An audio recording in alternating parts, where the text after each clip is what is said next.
How about it? Cost provide consistent information, useful for producing and easily calculated. Exact number of labor requirements can be predicted. Eliminate guesswork, reduces the chances of producing poor food products. Okay, so base sa inyo, ano inyo pagkaintindi sa mga nga slide? Arnel, ano mo pagkaintindi kung nga man, ano ang impact ni standardization of recipe kay food cost control? Siyempre, may mga ingredients nga is may mahal, may is may mura wala. Nga depend ka man para fair lang pala ako maligyan sa mga pagkain. Okay. Sakto si Arnel, guys. Hindi mean sakto si Arnel. Wala ako ba makatuwid sakto sa Arnel? Sakto siya. No? So, always you remember, guys, nga like sa discussion natin kagapon kay menu planning, sa ato naman, you always have to remember nga kung ano ang ibutang mo ang nga ingredients sa imo nga menu, you have to make sure nga ang ingredients is afford mo gid, no? Kay, again, kung sa una-una mo nga serving, may pa-extra kada nga cheese, may pa-extra kada nga kung nano si mo, tapos the next day, nga wala ka na budget, wala na. So, if mo na ang nagtatak sa imo customer, matabang mo na ang ilang pangitaon. So, you have to remember, guys, nga muna nga you always have to include ang standardization sa recipe nyo para maka-avoid sa negative feedback. Okay, next. Our recipe, ano na yun? Dahil lang naglakad ka sa... Our recipe is a set of instructions that describes how to prepare a certain dishes, including list of ingredients required.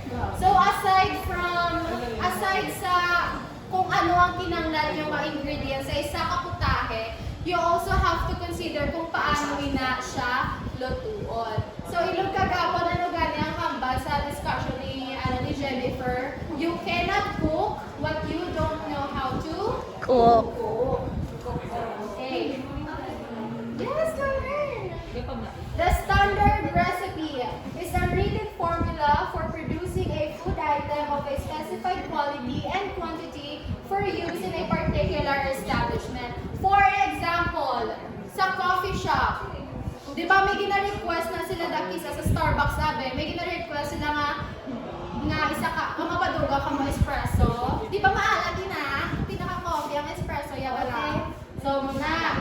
So, kung nagbinakal ka kaya sa espresso, magahinatag ka lang abi, then syempre pait-pait na ang coffee sa imo nga customer. So, muna. Next, the objective of standard recipe is to predetermine sa inyo abi, ano ang pinaka-objective ni standard recipe? Myths and idea. What do you think is the main objective of the standard recipe? Any idea? Yes, ingredients is also included sa ating recipe. However, when we talk about standardization of However, if we're going to talk about naman sa standardization of recipe, of course, it's a different set of discussion. So, what do you think is the main objective of our standardization recipe? It's okay. Sit down.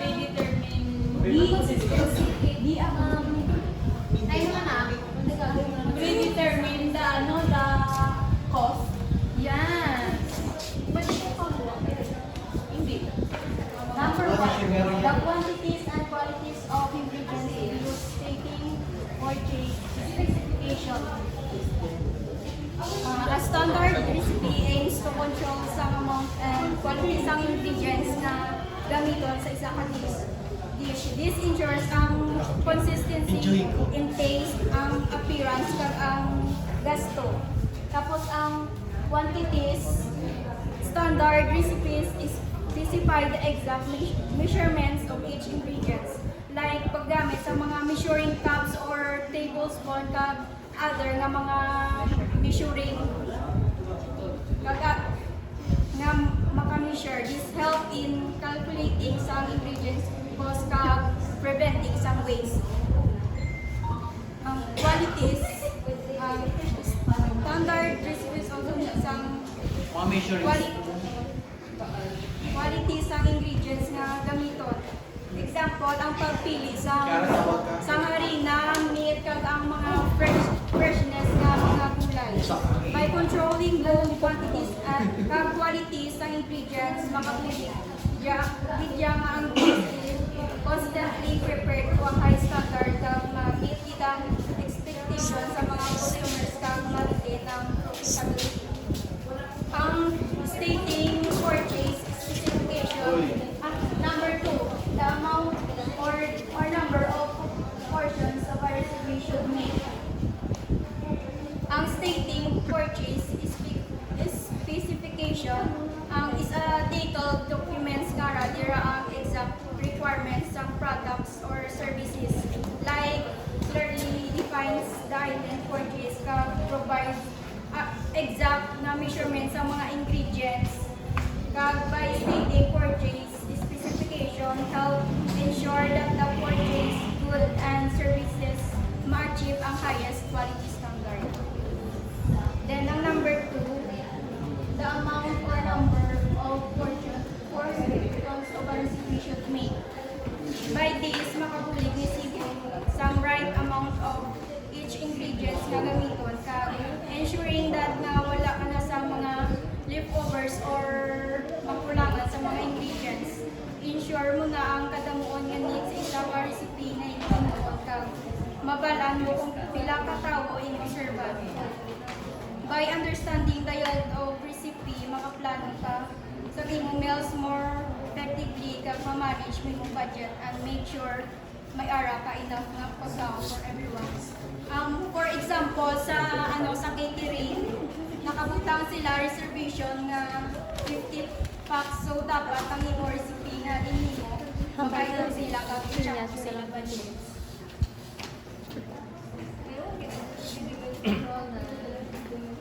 Next topic. Anong tapos na guys? Next topic, this is all about accurate weighing and measuring. So what you can see here, studying ang weighing kag ang measuring.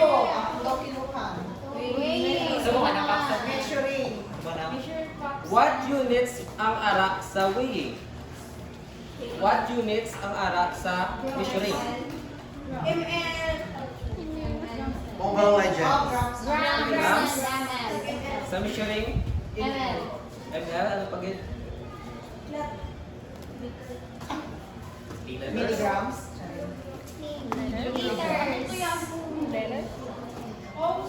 So ang arak sa weighing kag sa measuring. First of all, ano ang weighing, ano ang measuring? Weighing is the process of determining the mass of an object or substance by using a scale or balance. Mass, so ang weighing ga-measure sa asang mass. And weighing is typically expressed in units such as grams, kilograms, or pounds.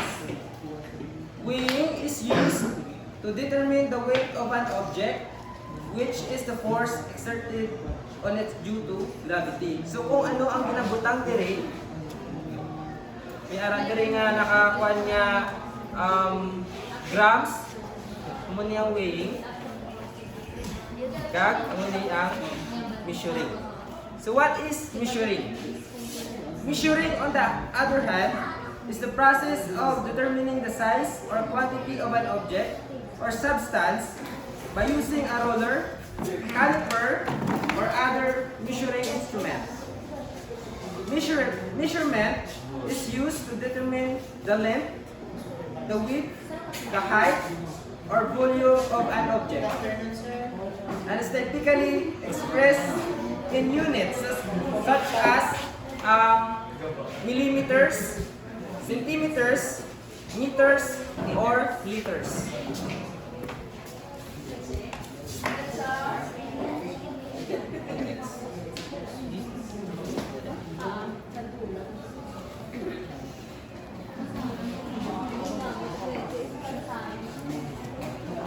Please read her name.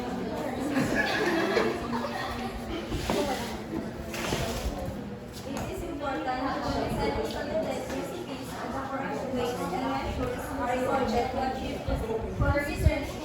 Each recipe must have the ingredients used, the exact amount of ingredients required, how the dish is prepared, how the dish is cooked, the number of portions it will produce.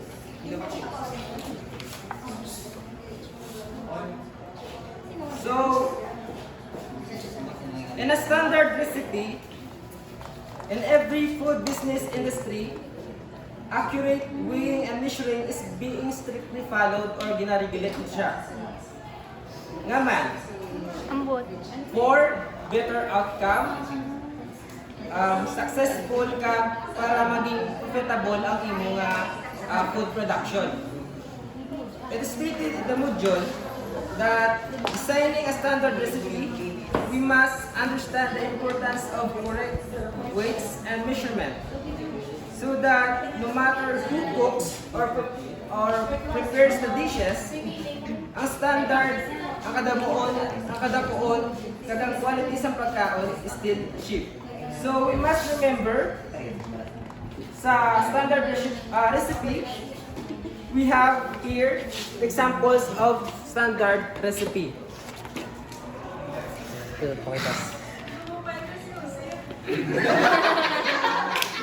Gago, number 1 G. Thank God. So, we must remember the ingredients to be used. So, din sa standard recipe, kung makita ninyo, may ara nga ingredients. The exact amount of ingredients required. So, may ari din nga mga 1 pound nga, di ba, for example, maluto kita sa aton nga business ang spaghetti sauce with ground beef. So, we must need the 1 pound ground beef. Mga mo sinyo. Next is how the dish is prepared. So sa standard recipe naton, makita ang directions or procedures. How the dish is cooked. So ara manda sa directions. And the number of portions it will provide or yield. So, for example, nagluto ka sang spaghetti sauce with ground beef. Sa isa ka recipe, pila ka serving or pila ka yield ang imo maobra. For example, sa isa ka recipe, mga kandabi, mga 100 yields ang imo nga for 100 persons na bala ang imo maobra sa isa ka recipe. That is an example of yield. Pero diri sa Bopon Band, nag-prepare ang spaghetti sauce areo. Ang iya servings anom lang. Oo. Kag diri man makita ang kung pila ka oras siya gin-prepare. 1 hour kag 25 minutes. Ang preparation time 15 minutes, kag ang cook time is 1 hour 10 minutes.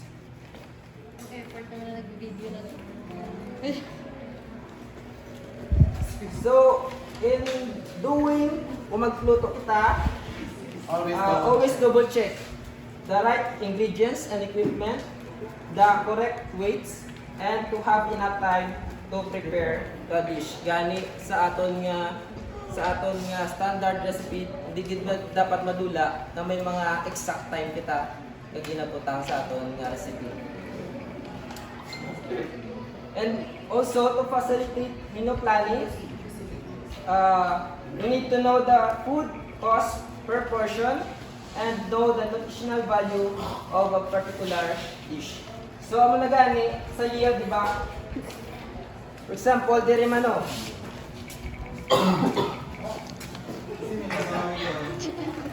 This sa yield, di ba nagluto kita spaghetti sauce with ground beef? Ang aton na ubra sa isa ka recipe is 50 servings. Kag ang portion size nga aton gina provide sa mga guests naton is 1/2 cup. 1/2 cup of 50 servings.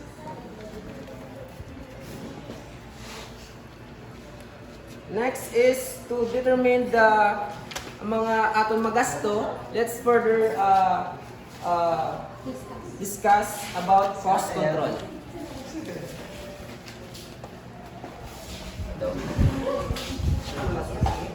Okay, cost control. May idea na kamusta di ba guys? Yes! Okay, naguna ka mo, sorry, kita mo Sir Clemente. Sure. So, in cost control is, do may idea na kita si Sir Clemente bala. So, ang food control is,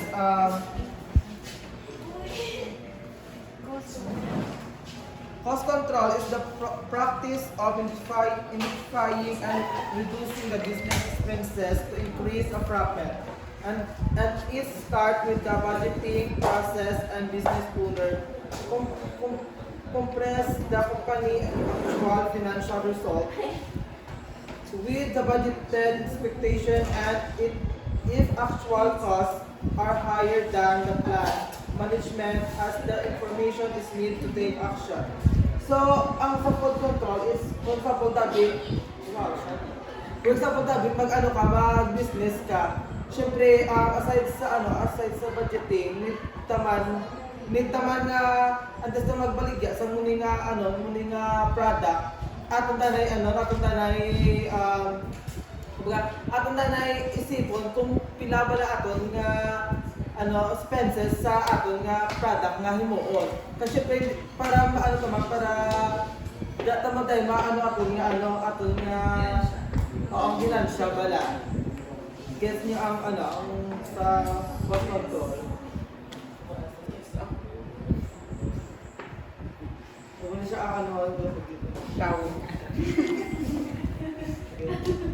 So, it includes the investigative procedures to detect and variance of actual costs from the budgeted cost. So, dali naman natin maano ang aton nga investigate na bala kung ang actual cost sa aton actual cost is muna sa ang aton nga ginansya sa aton budgeting kag ang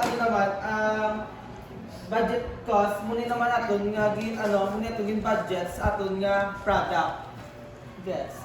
Yes. So ang diagnostic procedures ascertain the cost of variance. So we have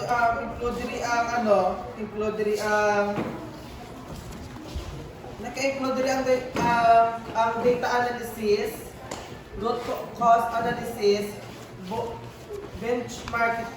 benchmarking, survey and interviews, and process audits, and statistic method.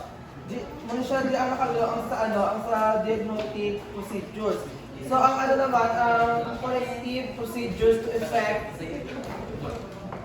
realignment between actual and budgeted costs. So ang corrective procedures to realign actual and budgeted costs involve identifying variance through data analysis, conducting root cause analysis to understand underlying issues, and implementing targeted action to address these This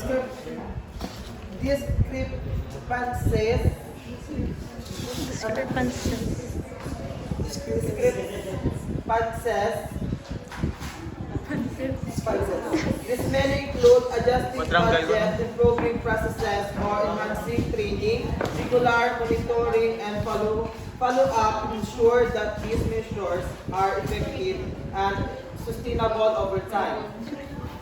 So, mula na siya ang na-include sa ating nga cost control.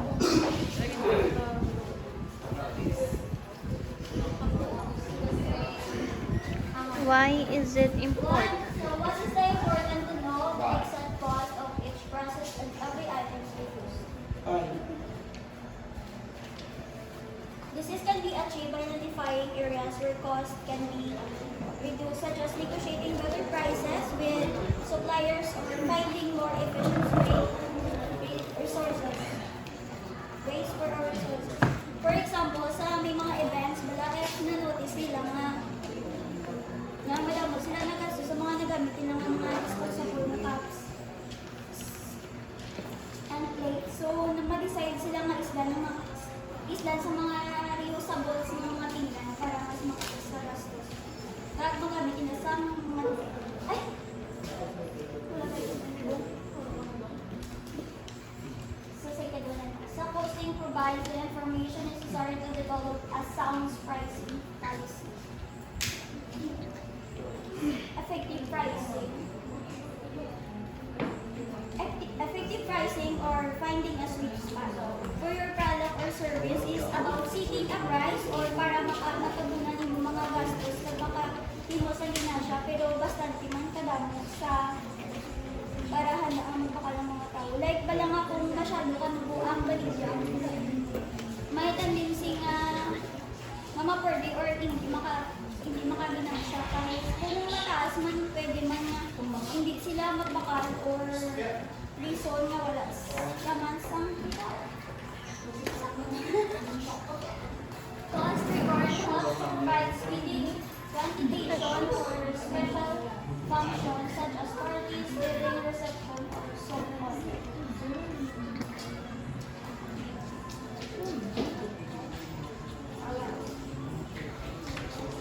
This system helps to provide fast and efficient cost estimation. Para sa mga kinalain yung mga events, gina-ensure din na ang tanan ng mga financial aspect or function are quickly assisted to making the budgeting and planning process such as smoother. It's enabled to cater to keep to budget. The posting system should be adapted to cost analysis.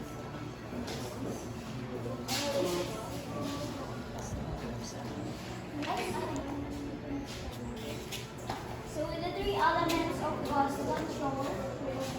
First is food and material cost.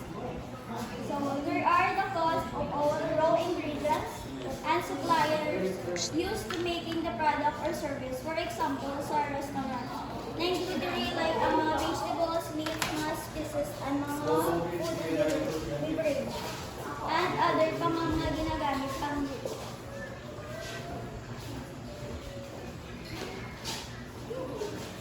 Second is labor cost.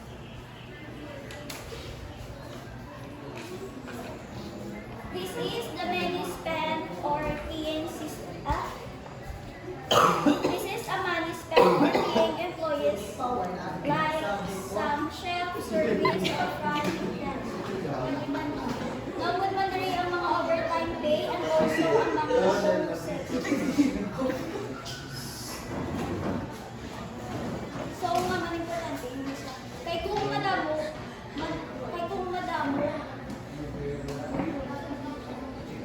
madamo, masyado kadako ang mga ginagastos ng empleyado, pwede man ninyo makabuli ka kung paano maglapo.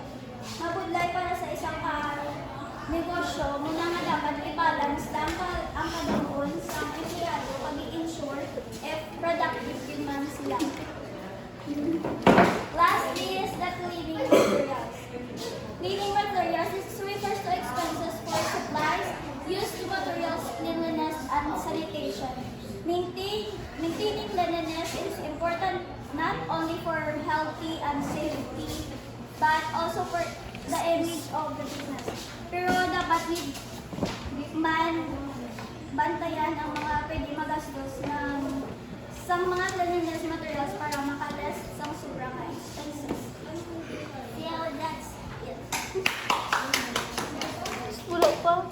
Buloy. Say. May pamangkot ko gano'n. Oh, sino? Ikaw na. So, last is how to calculate food costs in a restaurant. So, we have 9 steps in how to calculate food costs in a restaurant. Number 1 is which you are appraising. So meaning, ilista ang mga ingredients na bakun for each. For example, mga panakot sa mga ano na dish like Kare-kare ate, o example, kare-kare. Capsicum. Next is calculate the cost of given ingredients in each dish. So, totalon ang mga gastos sa ingredients tag-isa-isa para sa ang una ka.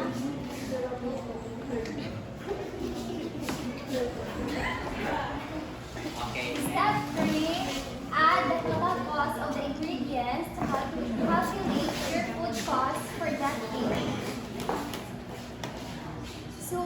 So add mo tanan ang cost ng ingredients kag talo naman ang food cost for that dish. Okay, Step number 4, divide the minimum price by the food cost to determine the percentage of that price. Step 5.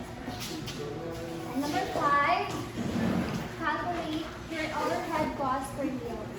So, calculate mo tanan ang cost for that meal sa muna nga dish. Step 6, determine the target food cost percentage you want for your meal items. Step 7, examine your current minimum prices. 8, determine whether you need to calculate different food cost percentage for different services or items. And last is analyze your scale by item. That's it. Okay. Before kita mag-end sa discussion, Rano, can you tell me kung nga man gano'y important ang standardization of recipe? Para ma-maintain ang consistency sa isa Dish. ka recipe. Stand up lang, Nay. So nga man important naman ang 9 steps sa pag-calculate sa food cost in a restaurant. Nga man gani. Wala ko idea. Nga man wala ka na idea. Dito lang ko nawag sa una. Junie, what is the importance naman sa measuring standardization of recipe? May bag ka na magpuli ka na. Ano ang importance sa pag-measure? Ano ang importance ng measuring? Measuring equipment or anything? Importance ng measuring equipment is to measure the exact amount of kung ano yung mga of ingredients, kung ano gid mo nga i-measure. That's all. Justine, last question. What can you say about the standardization of recipe? How can it help your business? Hindi naman ingredient. I think makabulig siya especially sa cost control, sa consistency sa menu para maintain ang better outcome